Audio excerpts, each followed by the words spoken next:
చూసి bye bye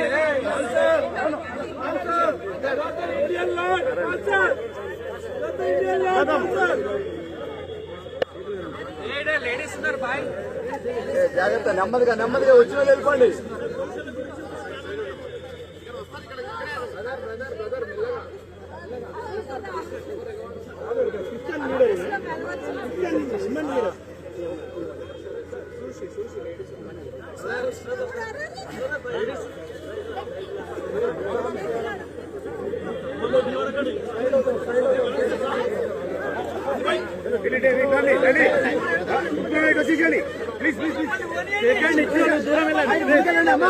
ఇచ్చిన వాళ్ళు సైడ్ చూసేయండి